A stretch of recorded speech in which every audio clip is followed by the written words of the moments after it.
తాకట్లో ఉన్న మీ బంగారాన్ని విడిపించి ఆ రోజు ఆన్లైన్ రేటుకి కొంటాం. Sharma gold company.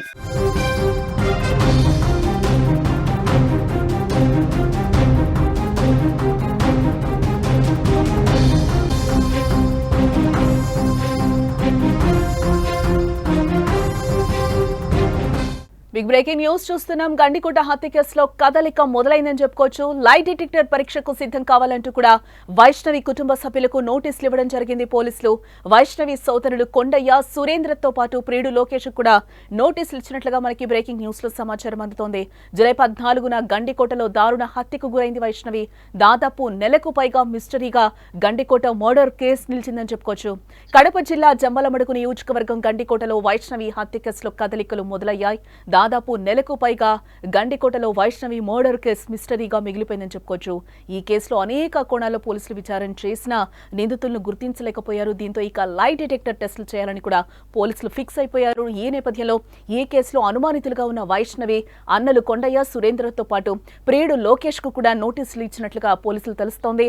వీరంతా లై డిటెక్టర్ పరీక్షకు సిద్ధం కావాలంటూ కూడా నోటీసుల్లో పేర్కొన్నట్లుగా సమాచారం అయితే అందుతోంది. ఇక ఇదే అంశానికి సంబంధించిన మరింత సమాచారాన్ని మా ప్రతినిధి సుదర్శన్ ఫోన్ లైన్ ద్వారా అందిస్తారు.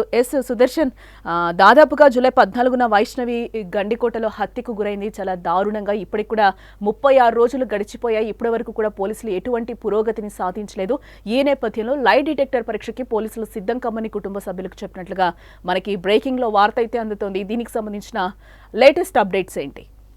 వాళ్ళకైతే ఈ మేరకు సమాచారం ఇచ్చారు పోలీసులు. లైవ్ డిటెక్టివ్ టెస్ట్ చేయబోతున్నాము. అది ఒక కుటుంబ సభ్యులను బేస్ చేసుకొని వాళ్ళ మీద అనుమానాలు వ్యక్తం చేస్తూ కాదు, ఆ రోజు గండికోటకు వైష్ణవిని తీసుకెళ్లినటువంటి లోకేష్ ను కూడా లైవ్ డిటెక్టివ్ టెస్ట్ చేయబోతున్నారు. అంటే వీళ్ళు లోకేష్ ను పలు కోణాల్లో పోలీసులు ఇప్పటికే విచారించారు. అయితే విచారించినప్పుడు అతను కూడా కొంత పొంతం లేని సమాధానాలు చెప్పాడు. అతని దగ్గర సరైన సమాచారం రాబట్టాలంటే లైవ్ డిటెక్టివ్ టెస్ట్ చేయాల్సిందే అని పోలీసులు భావిస్తున్నారు. దాంతో పాటు మొదటి నుంచి కుటుంబ సభ్యులలో అనుమానాలు ఎక్కువ ఎదుర్కొంటున్న వారు వాళ్ళ సోదరులు వైష్ణవి పెదనాన్న కొడుకులు సురేంద్ర, కొండయ్య స్పాట్ లోనే ఉన్నాడని కొద్ది రోజులు అన్నారు. కొండయ్య తెలిసే జరిగిందని కొద్ది రోజులు అన్నారు. సురేంద్ర అనే కొండయ్య ఫస్ట్ బాడీని గుర్తించారన్నారు. ఈ అన్ని ఆరోపణల నేపథ్యంలో ఇప్పుడు బయట పర్సన్ ఎవరు ఉన్నట్టు ప్రమేయం ఉన్నట్టు పోలీసులకు ఎలాంటి ఆధారాలు దొరకలేదు. కాబట్టి ఇంకా ఫైనల్ గా అంటే పోలీసులు అన్ని కోణాల్లో విచారణ చేసిన తర్వాత ఎలాంటి ఆధారాలు దొరకని నేపథ్యంలోనే చివరి ఛాన్స్ గా లైవ్ డిటెక్టివ్ టెస్ట్ చేయబోతున్నారు. అది కూడా వాళ్ళ ఫ్యామిలీలో ఏం జరిగిందనే దానిపైన లోకేష్ ఆ రోజు తీసుకెళ్లాడు.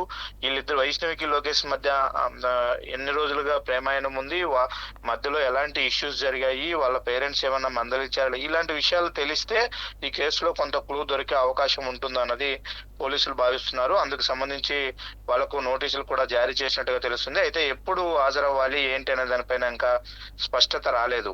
కాకపోతే మనం లైవ్ డిటెక్టివ్ టెస్ట్ అంటే ఎక్కువ ఉగ్రవాదులకు సంబంధించినటువంటి చాలా పెద్ద క్రూషియల్ కేసుల్లోనే ఇలాంటి ఆప్షన్ కు పోలీసులు వెళ్తూ ఉంటారు. కాబట్టి ఇలాంటి సాధారణ మర్డర్ కేసుకు సంబంధించి లైవ్ డిటెక్టివ్ టెస్ట్ ను అనుమతిస్తారా లేదా అన్నది చూడాలి. ఎందుకంటే వివేకానంద రెడ్డి లాంటి హత్య కేసులో కూడా లైవ్ డిటెక్టివ్ టెస్ట్ చేయాలంటూ దస్తగిరి పైన అలాగే సునీల్ యాదవ్ పైన చేయాలంటూ కూడా కోర్టులో పిటిషన్ దాఖలు చేసిన పరిస్థితి.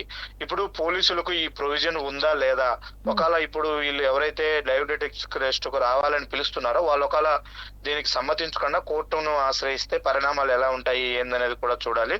ఆ యాంగిల్లో లీగల్ ఒపీనియన్ కూడా ఇప్పటికే పోలీసులు తీసుకున్నట్టుగా మనకు సమాచారం అందుతుంది. ఎందుకంటే మొదటి నుంచి పేరెంట్స్ సైడ్ నుంచి కానీ బంధువుల సైడ్ నుంచి వాళ్ళు ఒకటే చెప్తున్నారు, మేము ఎలాంటి విచారణకైనా సిద్ధమే, మా పాత్ర ఉన్నట్టు ఏదైనా ఎవిడెన్సెస్ ఒకటైనా చూపించండి, దాన్ని మేము అంగీకరిస్తాము, దానికి మేము సమాధానం చెప్తామనే ధోరణిలో వాళ్ళు వాదిస్తున్నారు. కాబట్టి ఈ రోజు వాళ్ళు ఫ్రీ అండ్ ఫెయిర్ గా ఎంక్వైరీ జరగాలి, తమ బిడ్డకు న్యాయం జరగాలంటే ఖచ్చితంగా ఈ లైవ్ డిటెక్టివ్ టెస్ట్ కు వాళ్ళిద్దరు అన్నలను కూడా ఒప్పించాల్సిన బాధ్యత కుటుంబ సభ్యులపైనే ఉంది.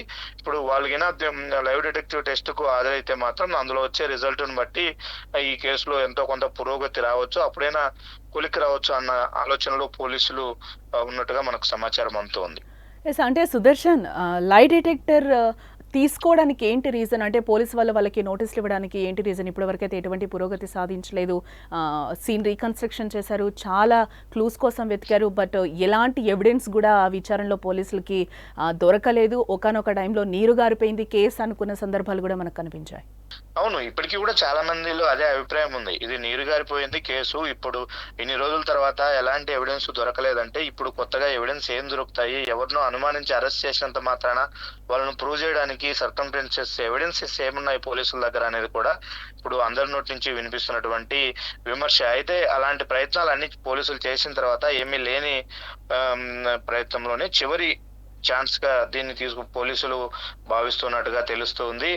అయితే వీళ్ళకి సంబంధించి ఎవిడెన్స్ ఏమీ లేకుండా వీళ్ళని నేరుగా పిలిచి విచారించడానికి కొంత రాజకీయ ఒత్తిళ్లు కూడా కారణమై ఉండవచ్చు. కాబట్టి పోలీసులు లీగల్‌గా ఎళ్ళాలి. ఎలాంటి విమర్శలు లేకుండా ఎవరి ఇన్‌ఫ్లూయెన్స్ లేకుండా ఉండాలంటే మాత్రం లైవ్ డిటెక్టివ్ టెస్ట్‌కు ఎస్ అంటే సుదర్శన్, ఇక్కడ మనం అన్న ఇంకోటి కోణంలోనే ఆలోచించవచ్చు. అంటే పోలీసులు మీరు చెప్పినట్టు విచారణకు కూడా ఫ్యామిలీ మెంబర్స్ని పిలవని పరిస్థితి కనిపించింది. ఇదే నేపథ్యంలోనే సీన్ రీకన్స్ట్రక్షన్ వైపు వెళ్లారు, కానీ ఈ కుటుంబ సభ్యుల మీద అనేక అనుమానాలు వచ్చినా కూడా పోలీసులు దాన్ని తీసుకోలేదు. ఎందుకంటే పర్టికులర్ ఎవిడెన్స్ మనకి దొరకలేదు కాబట్టి. ఈ నేపథ్యంలోనే ఈ రోజు లై డిటెక్టర్ కి వెళ్తున్నారు పోలీసులు అనుకోవచ్చు అంటారా? ఎలాంటి ఎవిడెన్స్ లేవు. చివరి ప్రయత్నంగానే ఏం జరిగిందనే కోణంలో వీళ్ళు పూర్తిగా నిజానిజాలు వీళ్ళ నుంచి వెలువడితే దాని నుంచి ఏవైనా క్లూస్ దొరకవచ్చు, కేసు కొలిక్కి రావచ్చు అన్న భావనతోనే పోలీసులు ఈ టెస్ట్ కు వెళ్తూ ఉన్నట్టుగా తెలుస్తుంది.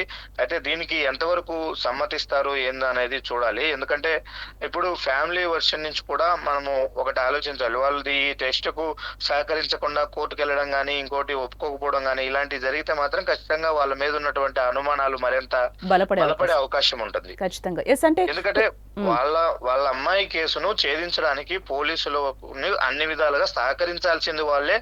ఎంక్వైరీ విచారణ ఆలస్యం అయితే పోలీసుల మీద ఒత్తిడి తేవాల్సిన బాధ్యత కూడా కుటుంబ సభ్యులకే ఉంది. ఎందుకంటే వాళ్ళ వైపు నుంచి జరగాల్సినటువంటి న్యాయం ఇది.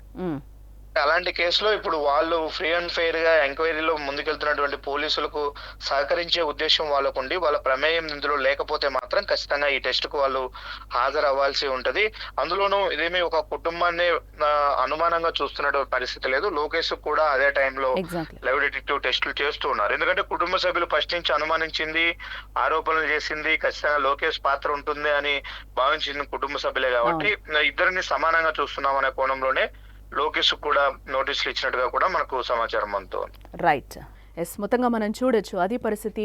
కుటుంబ సభ్యులకి అలాగే ప్రియుడు లోకేష్ కూడా లై డిటెక్టర్ పరీక్షలకు సిద్ధం కమ్మని కూడా పోలీసులు ఈరోజు ఒక నోటీసులు అయితే ఇవ్వడం జరిగింది. దాదాపు 36 రోజుల తర్వాత గండికోట వైష్ణవి కేసులో అయితే కొంత పురోగతి కనిపిస్తోందని కూడా మనకి కనిపిస్తోంది.